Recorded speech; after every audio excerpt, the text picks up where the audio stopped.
నమస్తే welcome to our channel. నేను ప్రియా కౌశిక్. ప్రస్తుతం మనతో పాటు సీనియర్ జర్నలిస్ట్ కిరణ్ పోల్దాస్ గారు ఉన్నారు. వారితో డిస్కస్ చేద్దాం. హలో సార్, నమస్తే. హాయ్ అండి, నమస్తే అండి. సార్, లైలా బ్రహ్మానందం రెండు మూవీస్ రిలీజ్ అయ్యాయి. అవును. దీనికి స్పెషల్ గెస్ట్ గా వచ్చి సినిమాని ప్రమోట్ చేయడంలో చిరంజీవి గారు ప్రమోట్ చేశారు మూవీని. ఆ ఈవెంట్ కూడా చాలా సక్సెస్ఫుల్ గా జరిగింది. అందరూ కూడా పాత చిరంజీవి గారి సినిమాని కంపేర్ చేస్తూ లైలా మూవీలో విశ్వక్ సేన్ వేసుకున్న లేడీ గెటప్ ని చాలా మంది కూడా అప్రిషియేట్ చేశారు. సో అసలు మెయిన్ విషయానికి వస్తే కనుక చిరంజీవి గారు వచ్చి అంత ప్రమోట్ చేసినా కూడా ఈ మూవీస్ రెండు కూడా సక్సెస్ అవ్వలేదు, సక్సెస్ స్టాక్ రాలేదు అని చెప్పేసి అని అంటూ ఉన్నారు. అంటే ఇప్పుడు చిరంజీవి గారు మంచి మనసుతోటి ఆ రెండు సినిమాలకు వచ్చారు. కానీ ఒక చిరంజీవి గారు లేకపోతే ఇంకొక హీరోనో ఇంకొక వ్యక్తో సినిమాని బాగాలేకపోయినా లేపలేరండి. సినిమాని పడేయలేరు, లేపలేరు కూడా. సినిమా బాగుందనుకోండి, దాన్ని ఎవ్వరు కూడా టచ్ చేయలేరు.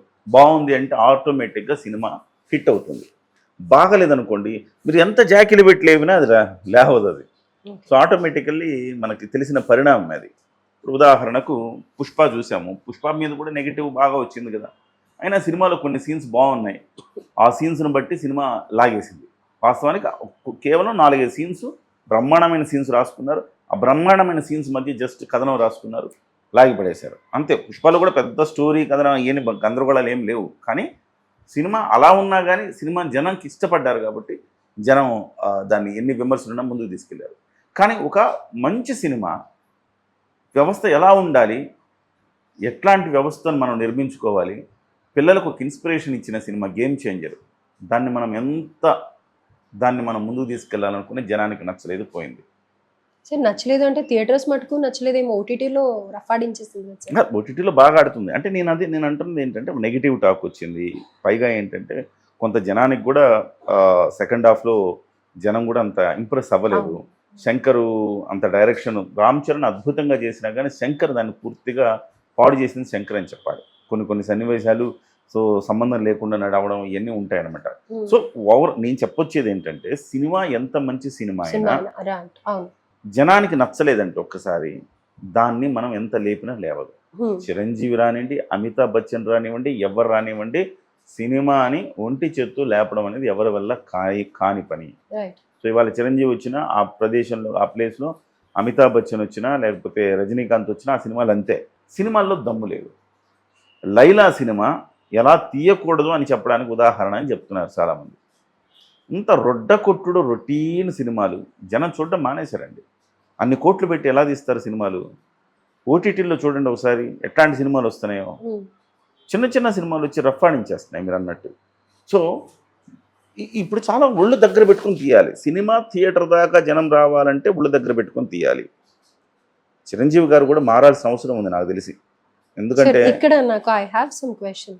బికాజ్ ఆయన కూడా ఆ ఈవెంట్ లో అన్నారు, మీరు ఎక్కువగా ఆడియన్స్ కి కనిపించడం వల్ల మీ క్రేజ్ తగ్గుతుంది అని అనేసి చెప్పిన తర్వాత కూడా నేను వచ్చాను ఇక్కడికి, నాకు సపోర్ట్ చేయాలని చాలా ఇష్టం ఉంది అని అనేసి అన్నారు. సో అన్నప్పుడు మరి నిజంగానే చిరంజీవి గారు రాకుండా ఉంటేనే బాగుండేమో. ఎందుకంటే ఆయన మాట్లాడేది ఒకటైతే ఇక్కడ ఎంతో మంది ఎదురు చూస్తూ ఉన్నారు టార్గెట్ చేయడానికి. సో వివాదాలు ఏం మాట్లాడినా వివాదం అయిపోతుంది. వాళ్ళ రోజుల్లో సోషల్ మీడియా వచ్చిన తర్వాత సో ఒక మాట మాట్లాడితే తక్కువ, 2 మాటలు మాట్లాడితే ఎక్కువ అన్నట్టుగా తయారైపోయింది సిచ్యువేషన్. ప్రతిదాన్ని భూతద్దంలో పెట్టి దాంట్లో వెతికే ప్రయత్నం చేస్తూ ఉన్నారు. అయితే నేనేమంటానంటే చిరంజీవి గారు కూడా మారాల్సిన అవసరం ఉంది.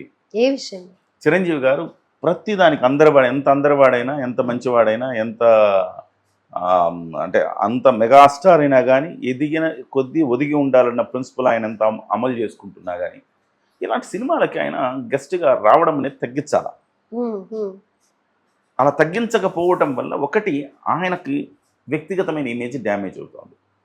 2 చిరంజీవి గారంటే ఈజీగా అవైలబిలిటీలో ఉంటారు అన్న భావన వచ్చేస్తుంది. సో ప్రతి చిన్న సినిమా వెళ్ళి ఆయన చిన్న సినిమాలను ప్రోత్సహించాలన్న ఒక సదుద్దేశమే అయింది, కాదని మనం చెప్పలేం. కానీ నేనేమంటానంటే ఒకసారి ఆ సినిమా చూసి సినిమా మీకు నచ్చితేనే ప్రమోట్ చేయండి. అలా కాకుండా ఈ లైలా సినిమా లాంటివి మీరు వచ్చి ప్రమోట్ చేసినా మాత్రం ఆడక పోగా మళ్ళీ మీకు ఒక అపప్రద. చిరంజీవి గారు ముందు చూడరంటారా ఇలా మూవీస్? మనకు చూసే అవకాశం లేదండి. అంత వాళ్ళకి తీరికలు ఉండవు. అంత చూస్తే సినిమా ఫంక్షన్కి వచ్చి బాగుందని ఎట్లా చెప్పగలుగుతారా? చెప్పలేరు. సో చిరంజీవి గారు సినిమాలు చూడలేదు, చూడకుండానే వచ్చారు. సో ఈ కాంబినేషన్ ఉందంటే బాగుంటుందని ఒక అంచనా. బ్రహ్మానందం చాలా అద్భుతంగా నవ్విస్తాడు, బ్రహ్మానందంగా అబ్బాయి ఈ సినిమాని మీరు ప్రమోట్ చేయాలి, మీరు హిట్ చేయాలి అని చెప్తాడు చిరంజీవి గారు. సో నేనేమంటున్నానంటే రామ్ గోపాల్ వర్మ సహజంగా చెప్తుంటాడు, మీకు నచ్చితే చూస్తారు, నచ్చకపోతే చూడరు, ఎంత చెప్పినా చూడరుగా మీరు, మీ డబ్బులు మీకు 1000 రూపాయలు పెట్టుకుని ఫ్యామిలీతో వెళ్తారా, మీరు వెళ్ళరు కదా. అట్లా డెఫినెట్గా అండి చిరంజీవి గారిలో కొంత మార్పు రావాలి. ఆయన ప్రధానికి అందుబాటులో ఉంటాడు, చిరంజీవి గారు ఈజీగా అందుబాటులో ఉంటాడన్న భావన వచ్చేసింది.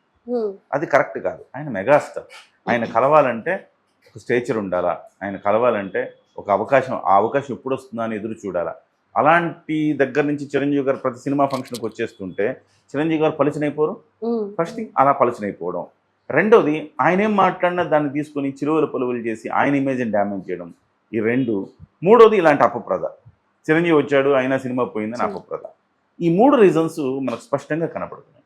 అదే కనుక ఆయన రాకపోయి ఉంటే చిరంజీవి గారి ఇమేజ్ తారాస్థాయిలో అట్లనే ఉంటుంది. ఎవరు డ్యామేజ్ చేయడానికి కూడా ప్రయత్నం చేయలేడు కదా, ఎప్పుడో ఒకసారి రావాలా. ఆయన వచ్చాడు అంటే డెఫినెట్గా ఆ సినిమా ఎంతో అద్భుతమైతే తప్ప రావద్దు ఆయన. సో అలాంటి సినిమాలు నిజంగా మిమ్మల్ని ఎవరైనా పిలిచారు, ఒక పూట ఆ సినిమా చూడండి, చూసి మిమ్మల్ని ఆకట్టుకుంది, ఆ సినిమా బాగుంది, అలాంటప్పుడు చిన్నవాడైనా బాగా తీసాడు సినిమా, ప్రోత్సహిద్దాం. ప్రతి చిన్నవాడిని ప్రోత్సహించాల్సిన అవసరం లేదు ప్రియాంక గారు.